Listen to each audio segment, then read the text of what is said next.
Greetings, welcome back to Black Bear News. Happy Thanksgiving in the literal, just the words, giving thanks, whether you care about the holiday or not. Some do, some don't. I like to spend my time being grateful whenever possible. Because, you know, we have a lot, especially if you live in a first world country. You are far richer than majority of the other people in the world. Richer in an economic sense, not necessarily in a quality of life sense, but that's debatable. But whatever you're doing, however you're spending your day, I hope it's a good one. So just later in the evening, Thanksgiving Eve, I just want to get a video in tonight. I don't know that I will be able to do one tomorrow. Tomorrow is actually when I'm going to be celebrating with my family, so probably won't see you all tomorrow. I spent the day working today, and you know, whatever, it is what it is. I'm going to start with this from CBS, one of the other alphabet news agencies. Climate change will bring multiple disasters at once, study warns. This is from Jeff Berar Delhi, November 19th, 2018. In the not too distant future, disasters won't come one at a time. Instead, according to new research, we can expect a cascade of catastrophes, from some gradual, others abrupt, all compounding, as climate change takes a greater toll. Facing these climatic changes will be like getting into a fight with Mike Tyson, Schwarzenegger, Stallone, Jackie Chan, all at the same time. This is how Camilo Mora, the lead author of the study released Monday in the journal Nature Climate Change, describes the numerous impacts that are expected to hit us in the coming years. He adds, I think we are way above our heads. You don't say, Camilo. In total, the researchers identified 467 distinct ways in which society is already being impacted, by increasing climate extremes, and then laid out how these threats are likely to compound on top of each other in the decades ahead.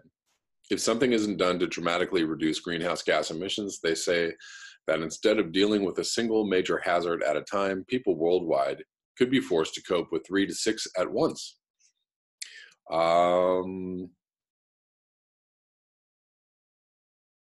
Case in point, we often have wildfires followed by heavy rainstorms, and we actually had something like that happening this week. Although, you know, nothing really happened. We didn't have any mudslides or any stuff like that. But a few years ago, something exactly like that happened.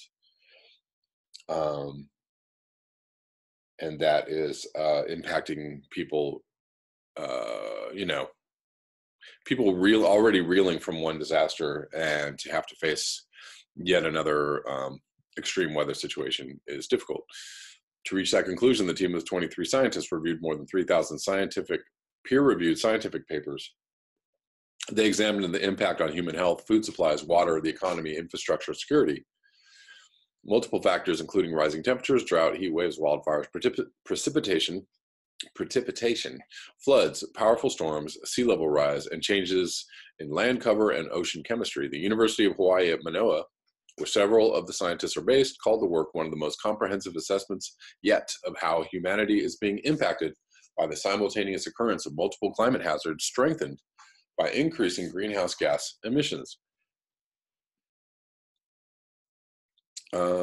In humid areas like Florida, climate change is feeding more heat waves, heavier downpours, stronger hurricanes, sea level rise. Not to mention water quality issues, wind and water damage to infrastructure, heat-related health issues, increased algae blooms, and increased economic loss from damage and decreased production. Drier areas like California, the combination of heat, drought, and wildfires threaten lives and health. Water resources, food production, infrastructure. In recent years, an increase in heat and drought have helped fuel some of the largest fires in recent history. And in California, suffering from very, very bad air quality. Yes, in other places too. In the Middle East, they are suffering obviously from drought and also extreme weather events, flooding events that they've never had before, and they are not prepared to deal with it.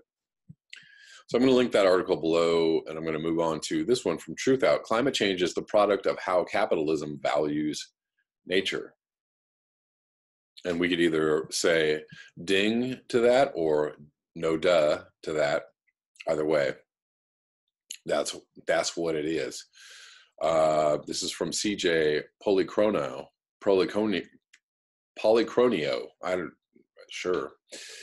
I'm probably butchering that. This is from November 18th, 2018. Climate change is the greatest existential crisis facing humanity today. Capitalist industrialization has led us to the edge of the precipice, and avoiding the end of civilization as we know it may require the development of a view in direct opposition to the way in which capitalism values nature. According to John Bellamy Foster, professor of sociology in the University of Oregon and editor of Socialist magazine Monthly Review. Polychronia, we live in a period of massive environmental disturbance such that it has led to the claim that we are no longer in the Holocene epoch, but instead in the midst of the Anthropocene era.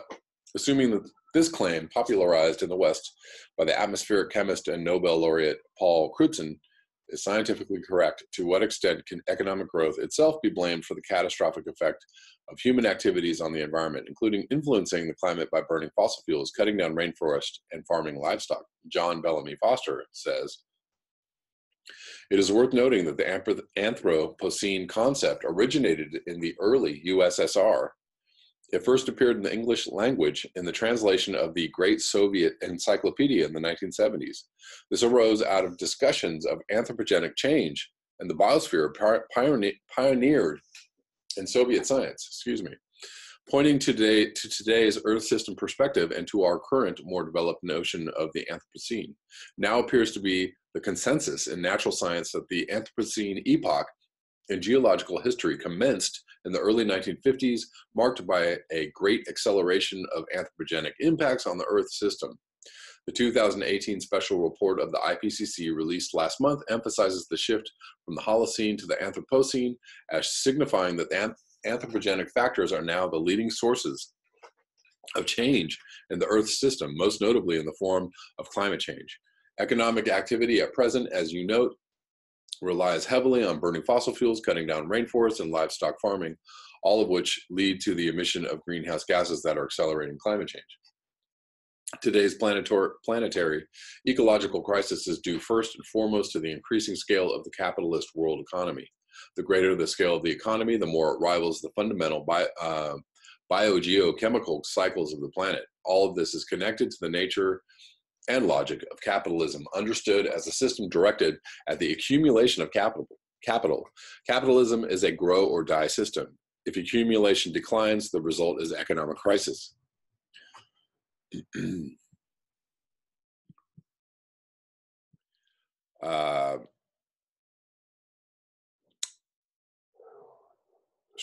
answer of the system is to boost accumulation. This, however, intensifies global environmental crises as the already visible impact of the economy on the Earth system increases. To speak of economic growth as a principal problem and of the need for a steady state economy as a solution immediately raises the specter in people's minds of the end of human progress. However, we should be careful not to identify economic growth as that term is used today with human advancement as a whole. Economic growth was deified in the 1950s following the introduction of national income accounting during the Second World War. The system of national or gross domestic product, GDP, accounting is rooted in capitalist notions of value added, profit, and accumulation. It accurately reflects the logic of capital accumulation, but it is far removed from growth in the wider sense in which people usually think of it. This can be understood by looking at some of the details of GDP measurement. The work of subsistence workers in agriculture or women working in the household is not included in GDP since their production is outside the commodity market. If an oil tanker hits an iceberg causing an oil spill, GDP increases due to all the cleanup costs, insurance payments, and lawyer fees. However, there is no deduction in GDP for the effects of the oil spill on the environment. Social and environmental costs in this sense are treated as externalities. That is to say, they are excluded from the national income accounting. The ding ding, getting lots of dings. Hey,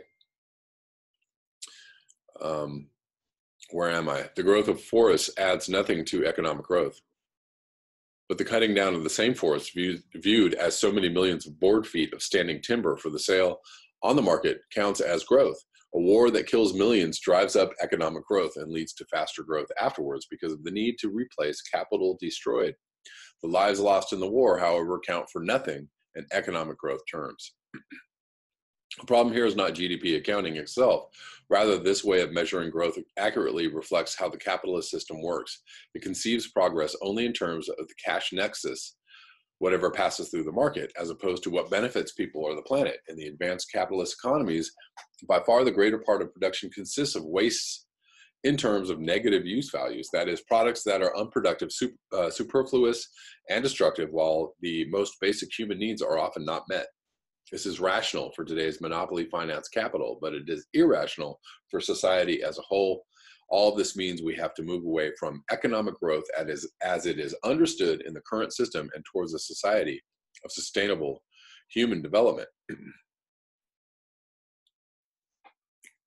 Some mainstream environmentalists believe that the problem is that nature is not fully internalized within the system of market value, and that all of nature should therefore be seen as natural capital. However, we must remember that value is in everything. Real wealth, life itself, cannot be reduced to the logic of market valuation without undermining the very basis of its existence.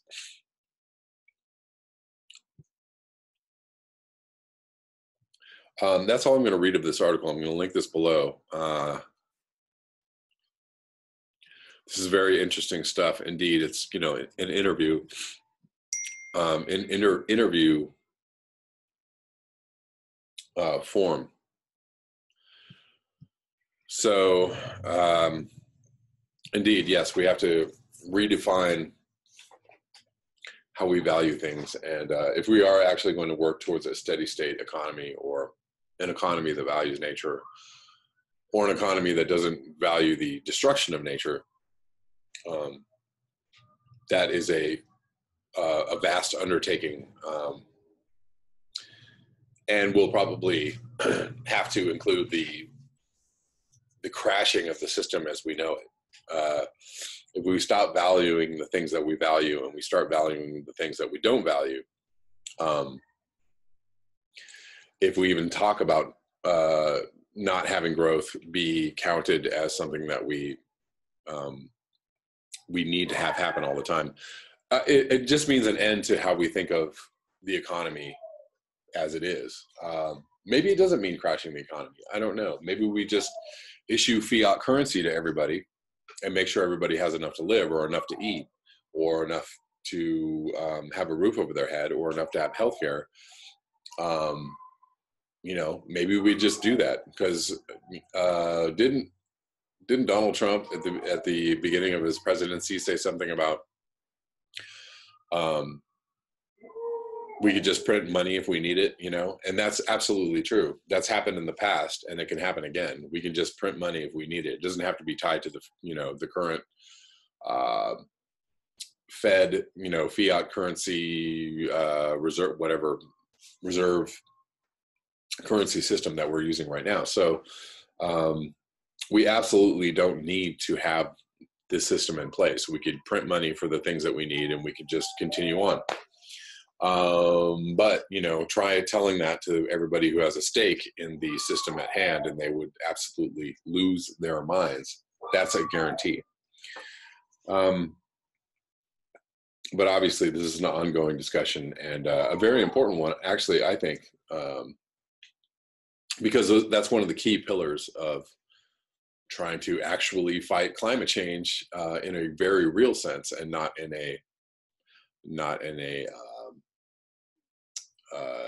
just a, you know, a feel-good kind of way.